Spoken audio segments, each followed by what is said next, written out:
on the agenda is roll call. Dennis M. Clark. Here. Becky Curtis. Here. Julie Osmond. Here. Roy Estes. Here. Don Ingram. Here.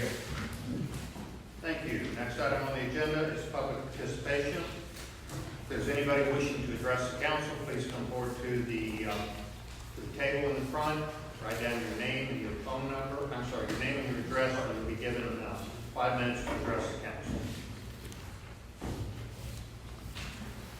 Didn't even work. Sorry. That's all right. I'll go. Mark Argus, 315 Oak, Cameron, Missouri. Mayor and council, I hadn't really planned on saying anything, but listened to your last session, and I just thought I would throw something out for your consideration. I know that there are a number of entities speaking about long-term care and things like that that have their own inspections by the Division of Aging, Department of Health and Human Services, that go into probably far greater time than what Tim and Paul would have, and maybe they can present the reports to Tim and Paul when they have that, see if there is a issue of fire safety or whatever, and if you felt like there was something that needed to be followed up, you could. But I just thought it might working smarter and not harder. The other thing I do know, by owning some commercial buildings around the state, that from time to time we get my commercial carrier insured does have a private entity that goes in and inspects that building. You know, maybe that's something that could be presented, you know, also. They don't always do it every year. It might be once every 3 years, but maybe that would decrease a 30-year workload, you know. So I just brought those two suggestions up to you that might maybe ease your pain in getting through those 200 or so inspections. So that's all. Yes. Thank you, Mr. Dargis. Is there anybody else wishing to address the council? Okay. Seeing none, that will move us into the consent agenda. Are there any requests to move items from the consent agenda to the regular agenda? Okay, seeing none, the clerk will now read the items on the consent agenda. Item A, motion to approve the minutes of the August 2nd, 2021 Council EDOC work session. Item B, motion to approve the minutes of the August 2nd, 2021 regular session. Thank you. I'll entertain a motion to pass the consent agenda. So moved. Second. Moved and seconded. All those in favor, please signify by saying aye. Aye. Opposed? Motion carries 5 in favor, 0 opposed. All right, next item on the agenda is the city manager's report. Manager Rasmussen. Thank you very much, Mayor. I had 3 quick items and one other note.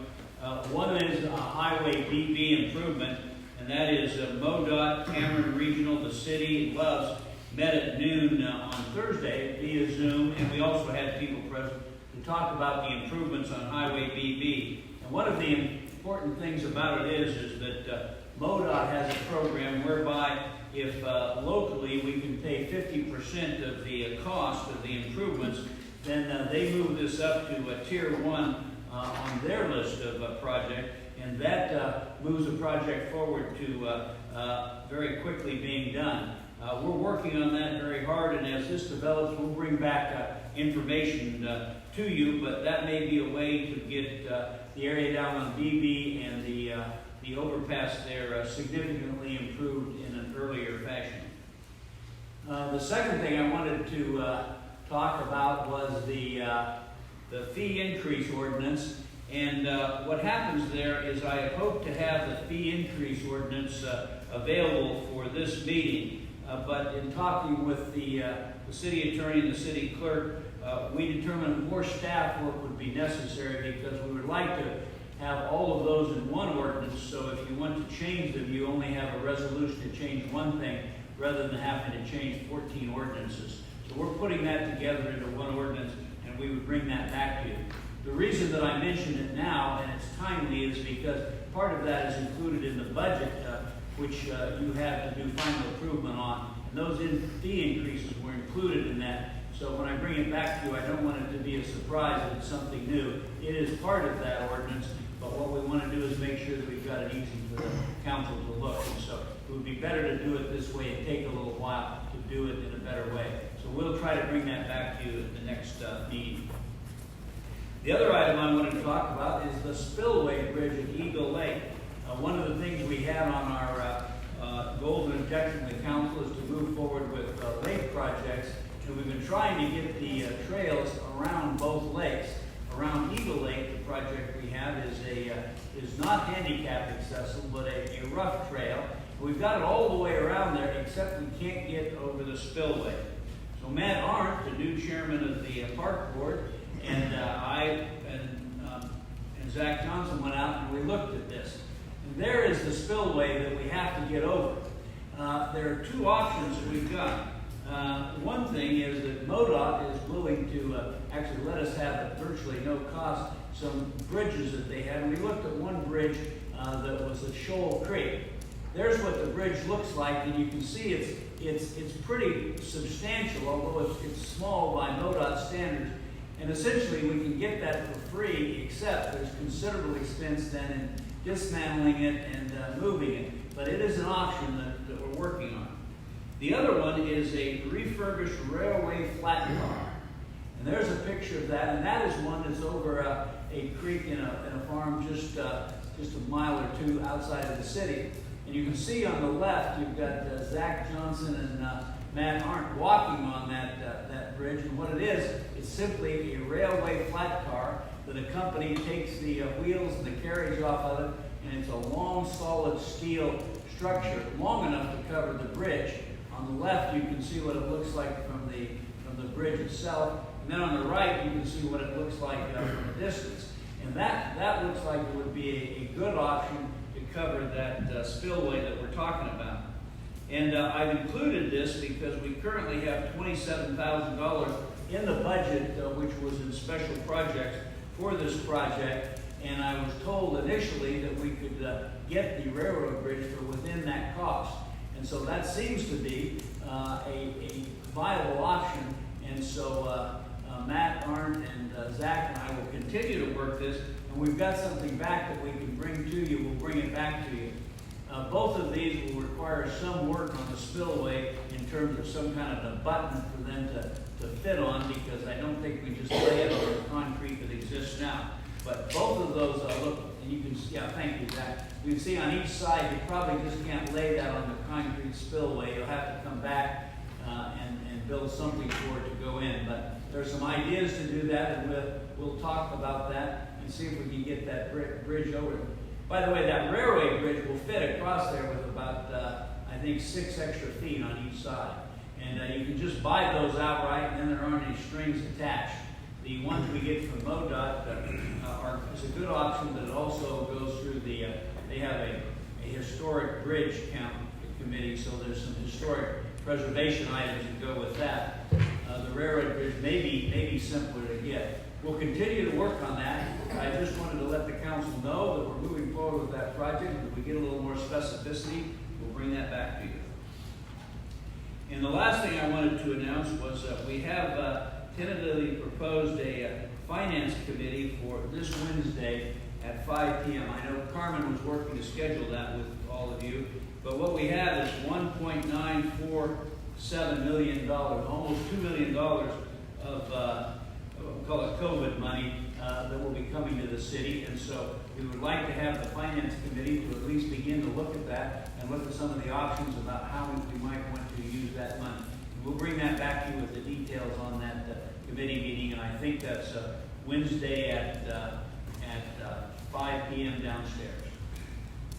Okay, and that's all I have, pending any questions that the committee may have. Other questions or comments for the manager? Okay. Thank you. All right. Next item on the agenda is an update from EDOC, Mr. Rubber.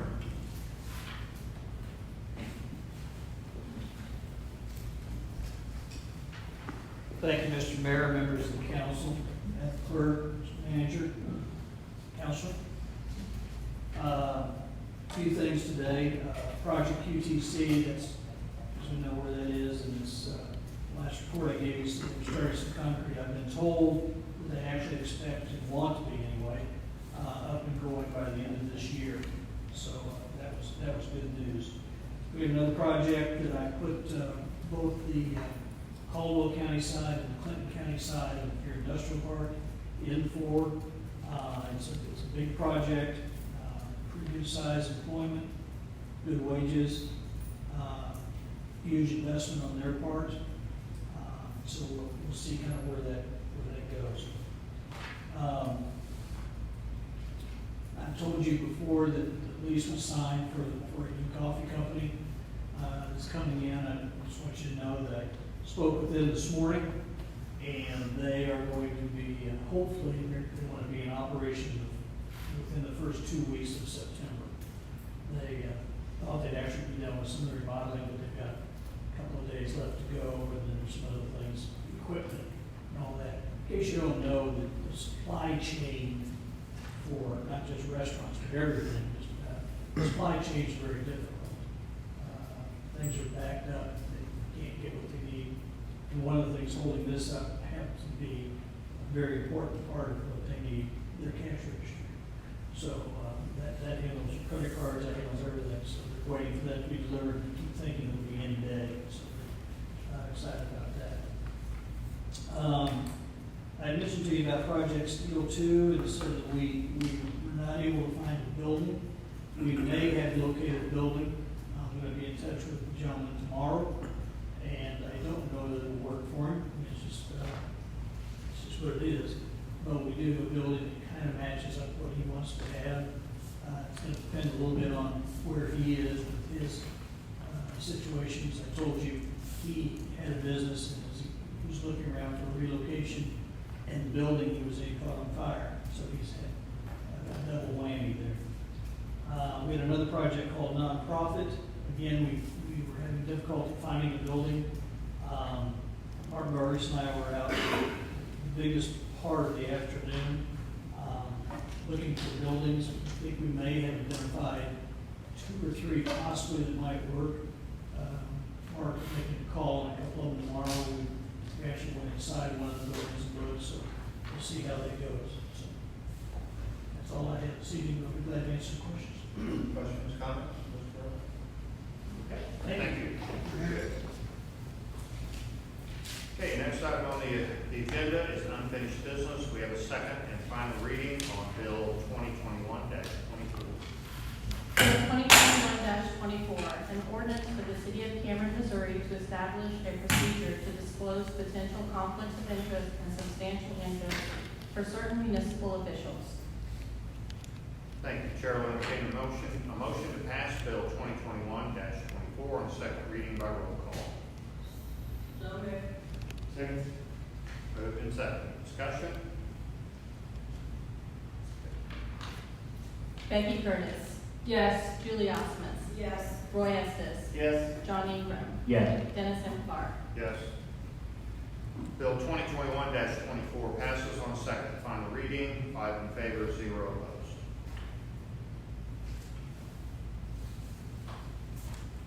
Next item on the agenda, we have a second and final reading on Bill 2021-25.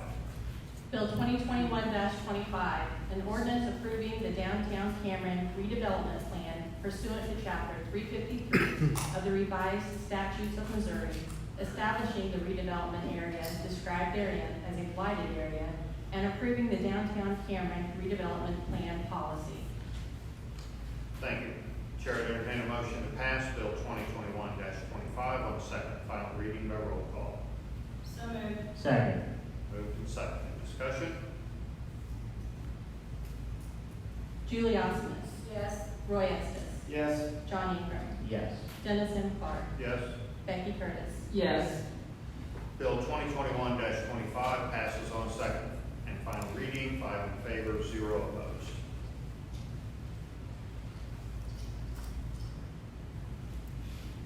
Next item on the agenda, second and final reading on Bill 2021-26. Bill 2021-26, an ordinance approving the City of Cameron, Missouri budget of the ensuing fiscal year, October 1, 2021 to September 30, 2022. Thank you. Chair, I entertain a motion to pass Bill 2021-26 on second and final reading by roll call. So moved. Second. Moved and second. Discussion? Joe? Is there anything worth mentioning? So this is the last part of the budget, right? After this, the budget is done. Correct? Okay. Is there anything else that we have to talk about? Okay. We will routinely do budget adjustments. Okay. There first, so. Okay. If there's no other questions or comments, the clerk will call the roll. Roy Estes. Yes. John Ingram. Yes. Dennis M. Clark. Yes. Becky Curtis. Yes. Julie Osmond. Yes. Bill 2021-26 passes, 5 in favor, 0 opposed.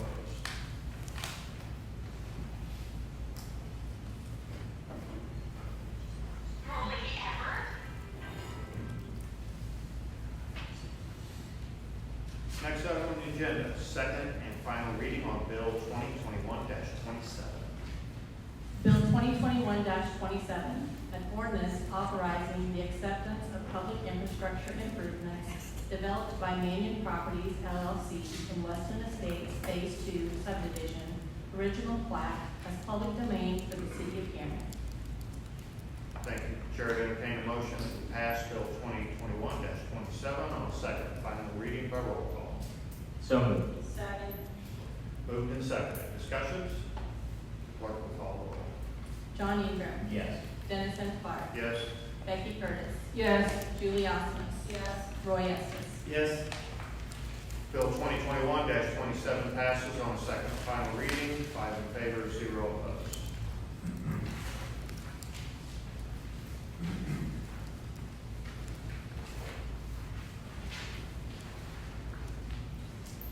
Next item on the agenda, second and final reading on Bill 2021-28. Bill 2021-28, an ordinance imposing a city sales tax for transportation purposes in the City of Cameron, Missouri, and calling an election on such tax to be held on November 2nd, 2021. Thank you. Chair, to entertain a motion to pass Bill 2021-28 on second and final reading by roll call. So moved. Second. Moved and seconded. Discussion? Seeing none, the clerk will call the roll. Dennis M. Clark. Yes. Becky Curtis. Yes. Julie Osmond. Yes. Roy Estes. Yes. John Ingram. Yes. Bill 2021-28 passes on the second and final reading, 5 in favor, 0 opposed. Next item on the agenda, we have a discussion of the utility service line with private insurance.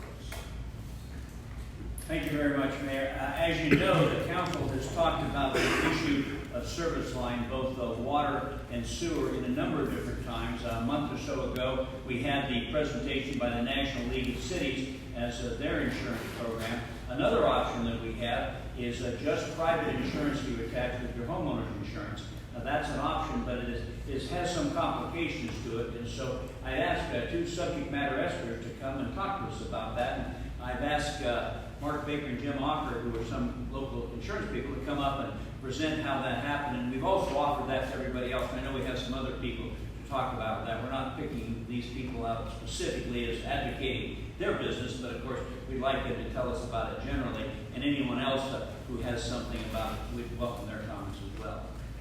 Mark and Jim, if you can come up.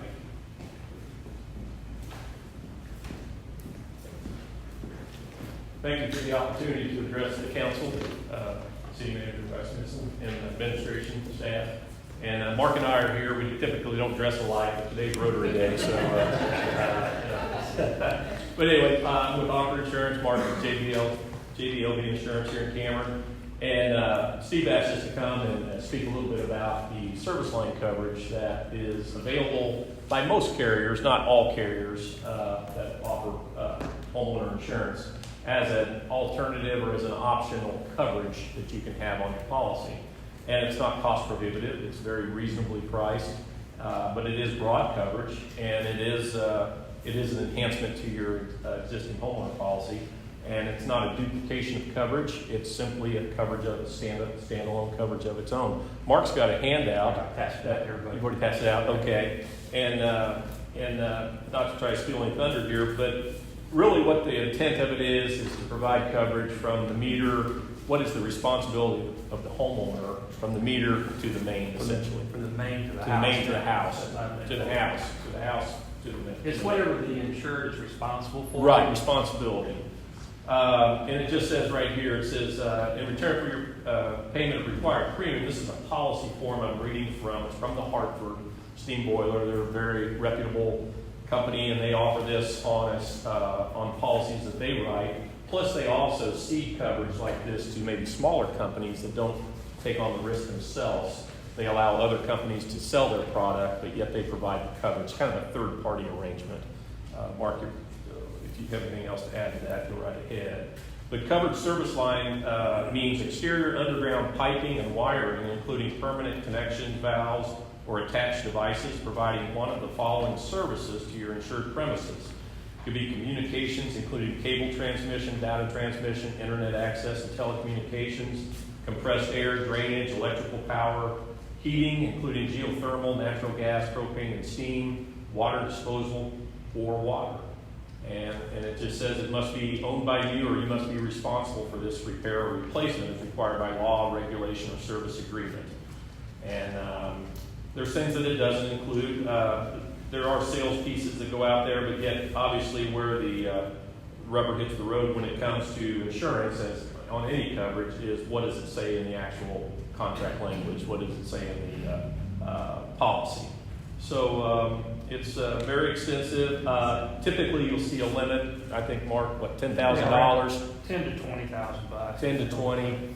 Usually, the deductible is something other than your policy deductible. Typically, it's $500. Around 500, yeah. On this particular coverage form, if the property is 50 years, within 50 years of age, they'll cover up to $10,000. If it's 50 years or older, they kind of limit the coverage to maybe $2,500, because typically it's going to have older infrastructure. And that's Hartford's. I mean, you Yeah. can check with your local agent. We're not here advocating No. that you have to buy from either one of us. Check with your local agent, because each company's different. Jim had mentioned the homeowners. A lot of times it's even available on some dwelling fires, so rental properties too may or may not be available. Those properties that you own, then you have a responsibility on that service line. Like Jim said, it can be the sewer, the water, the electric, the cable, the whatever. And they're, what I gave you is just one company. Sure. We could have brought up 30 different ones, and they'd all be similar, but none of them just alike. And I think the main point to drive home is cost is not a cost prohibitive coverage. It's very reasonable in cost, $30 to $50 typically on an annual basis, compared to some type of a service line product that maybe is out there on a standalone basis. A lot of times this is available where you can just endorse it to your homeowner, or at least ask your agent or your company whether or not this is something that they offer, and inquire about it. I know we've got others in the room that are involved with insurance. Amy or Quentin, anything else? Quentin? Yep. It's just I've seen it provide coverage in some instances, and anytime you get a backhoe and you have it coming into your yard, all you see are dollar signs, and at least this would help relieve some of that burden by having something like this. So, I want to make clear too that this does not mean if there's a spot in the line that's bad, they will not replace the whole line. They're going to fix it. what's broke. Okay? So, we should put them back where they were. And then the deductible would apply. Just like, siding blew up the house, we fix it with one-sided siding. But you see, obviously, in drought conditions, a lot of times with the shifting of the clay soil base, you see lines that will collapse, and Well, sometimes a homeowner may not even know this for some time. It even says in here, weight of equipment. Now, if you're digging your own yard up and you hit it, it's not covered. But say they delivered rock to you and they go over this line, they crush that line, that's covered under most laws. So get with your local agent, check with them, see the specifics of this endorsement, how it could go on your policy. And it's, like Jim says, it's very economical coverage that will alleviate some large bills if something does happen. That's right. So you're saying this Yeah, Jim, yes. and then can you give me some examples of some of the ones that you've seen? Well, the ones I've seen where they've had a collapse in the yard, and it's typically due to maybe an aging line, but with shifting of the ground in this kind of the dry conditions, and then you go to winter, wet, yes, here in Missouri. That's Tree what- roots is another thing. Tree roots. Tree roots Yes. are on the old clay tiles, and the clay tiles will move, and they separate, they deteriorate. So it's just things that happen over time. You're And it's several different. $1,000s. It's different than a lot of insurance. A lot of insurance, it has to be sudden and accidental, where this is something that's happened over time, deterioration. So it's specifically designed for this. You said the older homes, there's a limit as far as coverage. Well, on this particular coverage form, yes, that I was referring to, The one I passed you out, it doesn't say anything. yeah, but it did specifically mention that in what I was reading with Hartford. And so that is, that's a limitation, obviously, because they're obviously picking up older, what they can't see, they're insuring something that they don't know about, whether it's been replaced. Obviously, if there's been updates to that, I think that might change their response to that. Just check with your local agent. Yeah. Here it does. If there's any questions, any other questions, I'd be happy to try to answer them, but just try to address it in a general sense. Well, I don't know if we've had a couple instances the last couple of years in our community with this kind of thing going on. Could you tell us exactly what went on and so that we can see whether or not this would apply? Well, we get notifications for dig rights, people digging up service lines all the time. I mean, 2 or 3 a week. Now, exactly what the cause is on that, I don't know. And some of that's water line, some of that's sewer line. But no, these failures happen quite a bit. And Zach, could you tell us when you have one of those, I know it's different every time, but what does it cost the homeowner to dig it up and fix one of those leaks? Yeah, I mean, it could be, you could be talking a couple $100, you could be talking a couple $1,000, depending on where the break or the issue happens, whether it's in the street, whether it's under the sidewalk, whether it's under your neighbor's patio. I mean, there's all kinds of. What about last year? We had a situation of a real, do you know the one I'm talking about? I think exactly what you're talking about. The elderly lady where She had, there was yes. a leak, but because of how the pipes were put together, she didn't know it was her leak because it was kind of up the road a little bit. You know? Right, yeah, she had a long water service line that ran down the alley, across a couple neighbors and tied into the street. Yeah, so that was hers.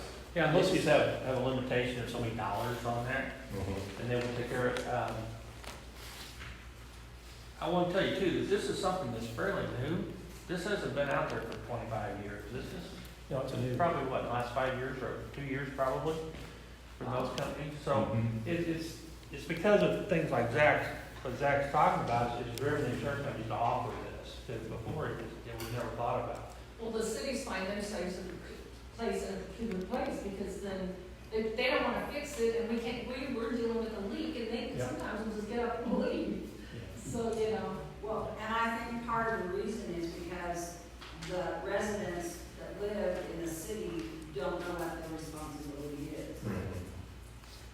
And they make a wrong assumption and then.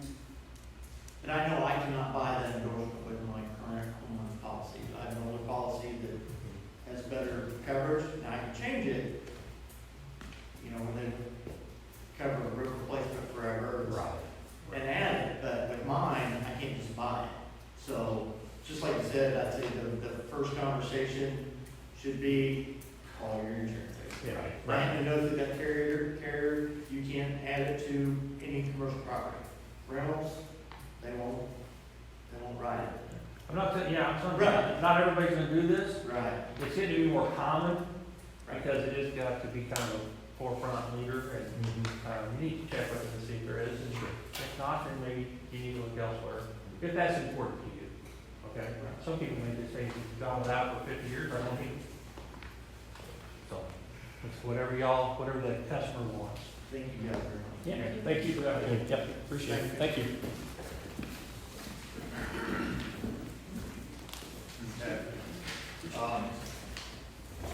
And I will make one comment, and there we actually have two issues that are intertwined. We've got the service line issue, and as we discussed earlier with this one particular thing, would the person have had insurance and would they have been able to pay for the deductibles? So that is one issue. The other thing that may well even be larger is the issue of line loss. And so I think line loss and what is going on out there, we're right now, if I understand it right, we're losing about 1 out of every 3 gallons, and everybody in town is paying for that. So even if you're on a tight system, a brand new subdivision like Western States, everybody out there is paying for that. And so with the increase in water coming, to me, we should at least have discussions on whether these two solutions should weave together or not. So anyway, we'll leave that for another day. Was there any other questions or comments before we move on to the next item? And we'll bring back the next option to you at the next council meeting where it looks like we've got time on the agenda for it. Great. And I want to thank both of you for coming and making the presentation. Okay, that concludes old business. Moves us into new business. We have a public hearing for the annual tax levy, and Chair would entertain a motion that we go into the public hearing by roll call. So moved. Second. Moved and second. Becky Curtis. Yes. Julie Osmond. Yes. Roy Estes. Yes. John Ingram. Yes. Dennison Clark. Yes. Motion carries, 5 in favor, 0 opposed. We are now in a public hearing. I think we'll hear from the staff initially, and then if there's anybody from the public wishing to comment, we'll also have time for that. So I don't know, would you like to start? Yeah. Okay. I want to start with, state statutes require that we do the public notice for the setting the sales tax levy at least 7 days in advance of that hearing. I want to get in my record, my permanent record, that after the public notice went out to the paper, I did get some amended numbers from Clinton County. So what was in the paper is a little different than what the actual valuations were. So I'm going to read what the changes were just to get them in my minutes, and we'll go from there.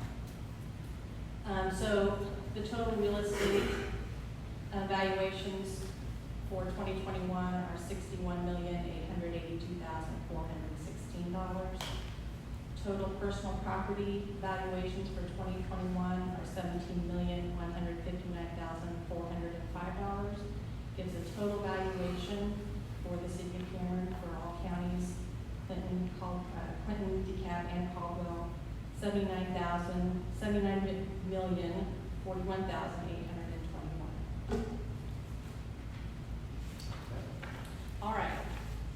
So I did get numbers from the Secretary of State's office. Our total valuation this year will actually decrease. Our tax levy will decrease. Last year, the levy was $1.1267 per $100 valuation, based on those valuations that I just read. That's a decrease of just over 2 cents. The valuations, however, this year went up about 7%, which is why our tax levy is going to go down.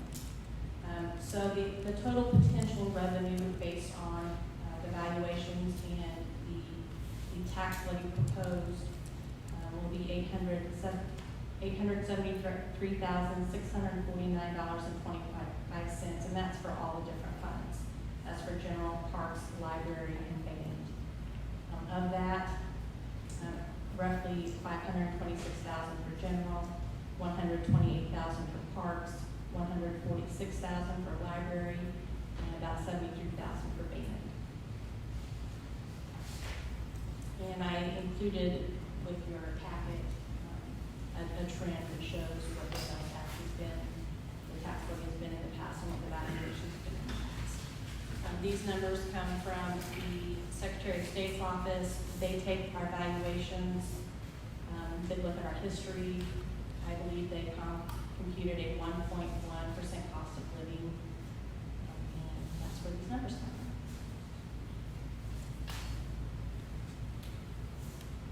Are there questions or comments for the clerk? Did I forget anything, Patrick?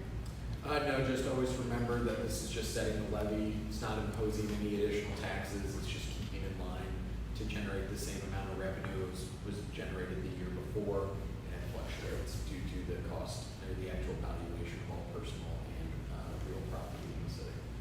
Housekeeping. Is there anybody from the public wishing to comment? Okay. Seeing none, we will go ahead and look for a motion to go out of the public hearing by roll call. So moved. Second. Moved and seconded.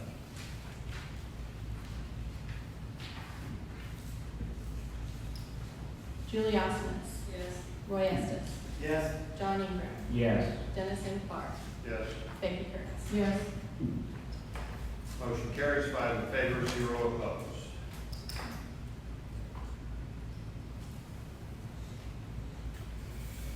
Next item on the agenda, full reading on Bill 2021-29.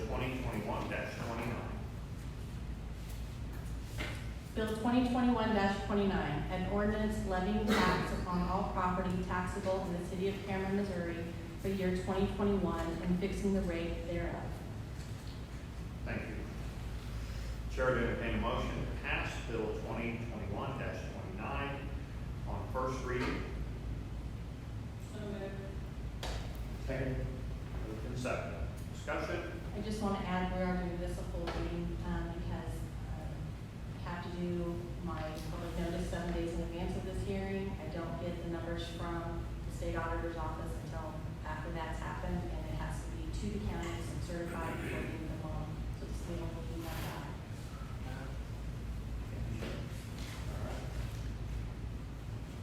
Okay, we'll go ahead and proceed to vote now. If there's no other questions or comments. All those in favor of passing Bill 2021-29 on first reading, please signify by saying aye. Aye. Opposed? Motion carries 5 in favor, 0 opposed. Chair will entertain a motion to suspend the rules and pass Bill 2021-29 on a second reading by roll call. So moved. Second. Moved and seconded. Discussion. Clerk will call the roll. Roy Estes. Yes. John Ingram. Yes. Dennis M. Clark. Yes. Becky Curtis. Yes. Julie Osmond. Yes. Bill 2021-29 passes 5 in favor, 0 opposed. That concludes new business, moves us into our second public participation. If there's anybody wishing to address the council, please come to the table, write down your name and your address, and you'll be given 5 minutes to address the council.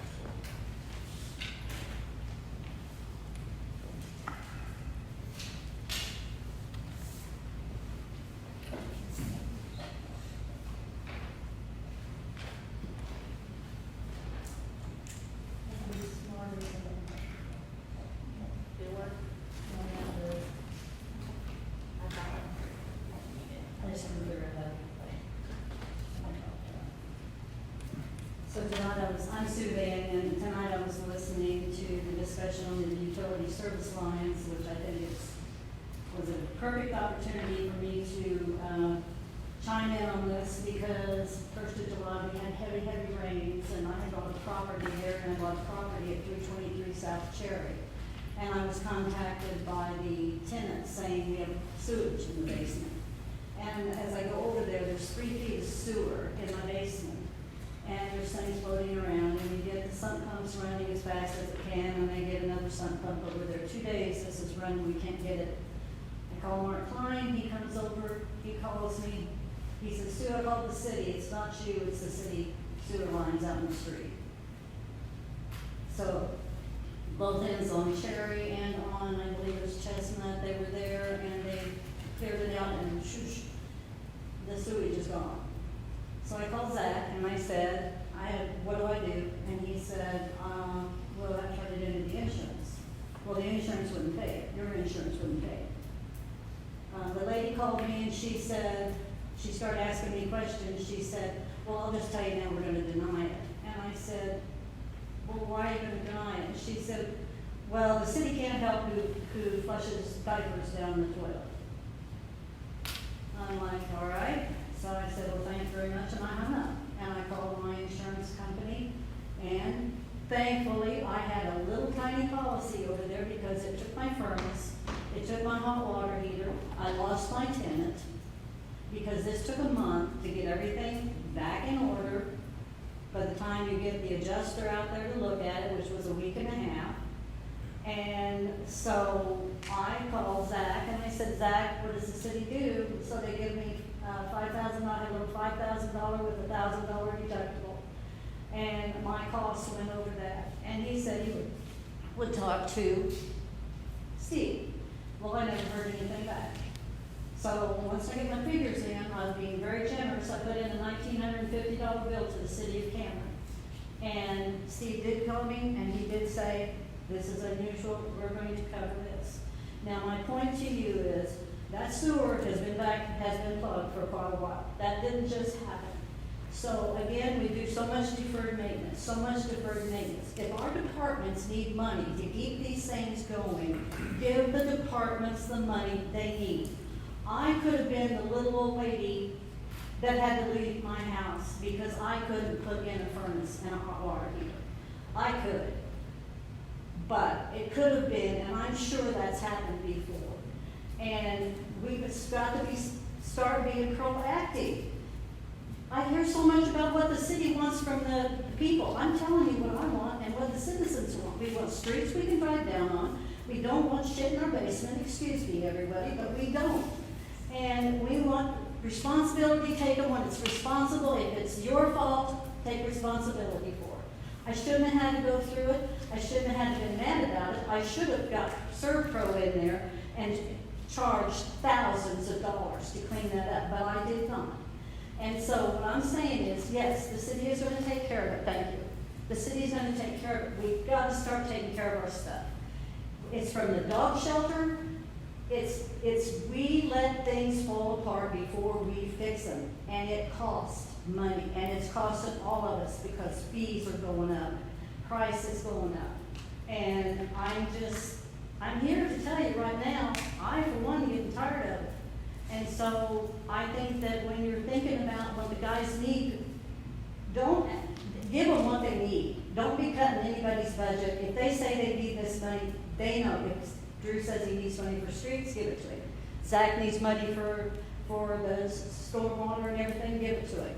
Because we deserve it because we pay for it. Thank you very much. Thank you, Ms. May. Is there anybody else wishing to address the council? Okay. Seeing none, that will conclude our second public participation. That moves us into miscellaneous comments from the staff. We'll start with the clerk. I just want council to know that next week, Monday through Friday, I will be out of the office. Emergency please don't hesitate to call me at possible.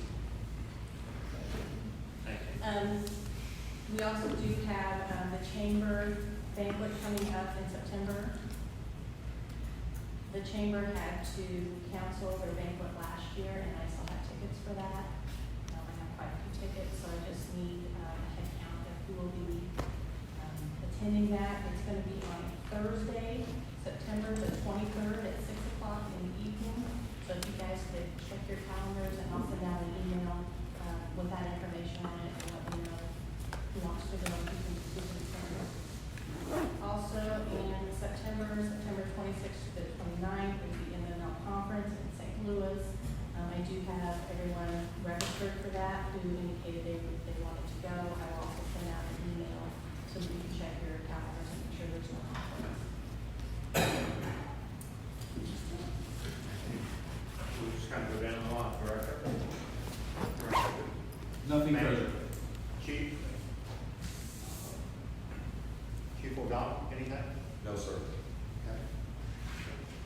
Just one quick note, Governor Mike Parsons did proclaim August 15th to the 21st as Water and Wastewater Treatment Professionals Week. So again, I know I said it before, but I'll say it again, Alliance does a good job for operating our wastewater treatment plant, and then also we've got a pretty good staff out at our water treatment plant as well. So just a hats off to those folks this week.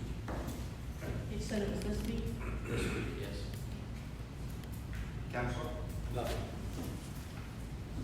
Includes comments from the staff. Next is miscellaneous comments from the council. Councilman? Going back to the work session, I feel that was not our finest hour. I feel that we didn't really accomplish much, myself included. I feel like we left the work session with just as many questions as we have answers to. I completely understand that the discussion is good and it's a necessary step to coming to conclusions. And I could be, totally off base in terms of how the staff feels, but I just would be happy to make sure that, if necessary, we continue to answer questions in terms of giving you answers on what the overall philosophy should be. I don't know if anybody else feels the same way, but I just didn't think we accomplished much that first hour, and that's all I have to say. Council? I agree with Councilman Ingram. Council? I do too, because basically, like I said, we're leadership, we need to lead, let them do their jobs, lead, make decisions, policy makers, and move on. But with that being said, thanks for stepping up, guys. We're learning, I guess, how to do that. That's about all I have to say. All right. Well, since we're going to talk about leaders leading, I'm going to go ahead and make some comments on Mrs. Manning's comments. Now, there are some things we don't have a lot of latitude on. Stormwater and streets, we're much more constrained. But things that we do have latitude on is our water system, our electric system, and our sewer system. And those are political decisions. We set the rates. So if we decide we want to work on line loss, it's absolutely within the council's power. If we decide we don't want to, then we don't have to. Same thing can be said on the sewer. We have an old system. We have lots of I&I on the sewer end of things. We have lots of old lines that are deteriorating, and we will have to decide if we're going to have an unpopular rate increase and start doing a lot of maintenance that's been deferred for many years. It's not the staff's fault, it's not the manager's fault. These are the things that come down the road. And so those are things that we'll be discussing that regardless of what we decide will probably be unpopular. So that concludes it for me. Next item is executive session, attorney-client communication, and real estate. Chair would entertain a motion that we go into executive session by roll call. So moved.